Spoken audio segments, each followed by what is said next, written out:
दरम्यान बुलढाण्यातील प्रकरणाची महिला आयोगानं गंभीर दखल घेतली आहे।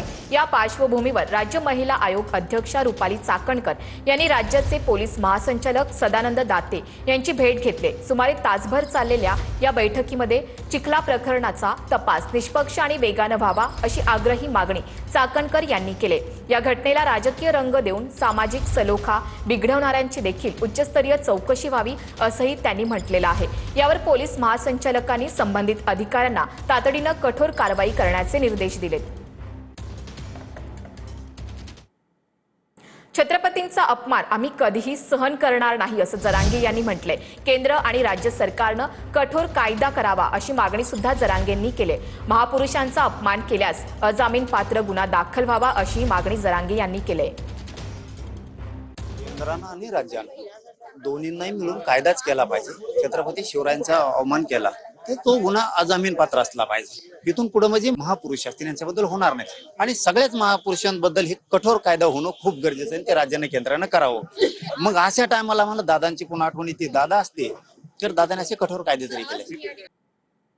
लव जिहाद कायदा झाला पाहिजे यासाठी मागील 7 ते 8 वर्षांपासून आम्ही संघर्ष करत आहोत। या अधिवेशनात देखील लव जिहाद कायदा होईल अशी अपेक्षा आहे अशी प्रतिक्रिया आमदार संग्राम जगताप यांनी व्यक्त केली। दौंड काय, भिगवण काय, बारामती बंद काय, शेवटी जिथं समाजावरती अन्याय होईल तिथं समाजाने एकत्र आलंच पाहिजे अशा विचारधाराला मानणारा मी कार्यकर्ता। लव जिहाद कायदा झाला पाहिजे करता 7-8 वर्ष झाले आमच्यासारखे अनेक शेकडो कार्यकर्ते संघर्ष करतात। लेखी स्वरूपाचे निवेदन आम्ही शेकडो वेळा दिलेले आहे पण ते अजून झालेलं नाही। आमची मागणी आहे की तो लवकर होईल, अपेक्षा आहे म्हणजे मागणी आता पण या अधिवेशनामध्ये राहणार आहे की लवकर करावा आणि तो होईल अशी आम्हाला खात्रीने विश्वास आहे। राष्ट्रवादीचे नगरसेवक मुकेश शहाणे यांच्याकडून नाशकात स्थायी समिती सभापती पदासाठी अर्ज दाखल करण्यात आलाय। मुकेश शहाणे यांनी अर्ज दाखल करू नये यासाठी भाजपचे प्रयत्न सुरू होते। भाजप आमदार राहुल ढिकलेंनी समजूत देखील काढली होती। मात्र महायुतीत एक पद राष्ट्रवादीकडे राहावं यासाठी शहाणेंनी अर्ज दाखल केलाय। महायुतीचा घटक आहोत।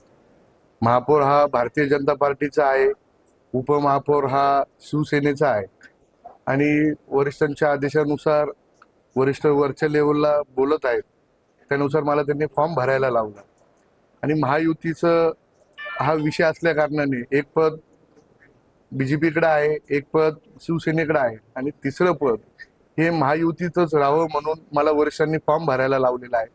राष्ट्रवादीकडून आपण हा फॉर्म भरलेला आहे। मी अपक्ष निवडणूक लढून निवडून आलेलो आहे।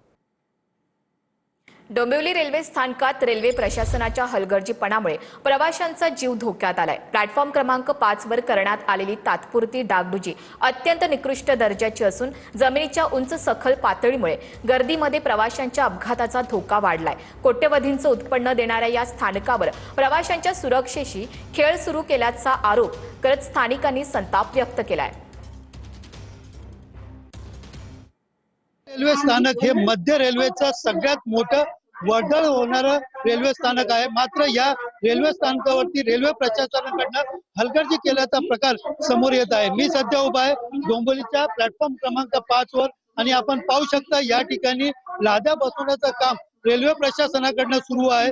मात्र या ठिकाणी जी लादी बसवण्यात आली आहे प्लॅटफॉर्म वरती ती फलाटाच्या वर अशा उंचीवरती बनवण्यात आली आहे। त्यामुळे वर आणि खाली अशा प्रकारची फलाटावरती या ठिकाणी प्लॅटफॉर्म झाल्याने प्रवाशांना या ठिकाणी चढायला व उतरायला नाहक त्रास सहन करावा लागतो।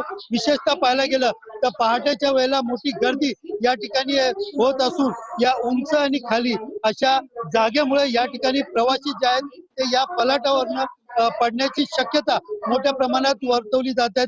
यामुळे या ठिकाणी मोठा अपघात झाला तर त्याला नेमका कारणीभूत कोण असा सवाल जो आहे आता रेल्वे प्रशासनाला प्रवासी वर्गाकडनं केला जाताना पाहायला मिळत आहे। सुनील जाधव, TV9 मराठी, कल्याण।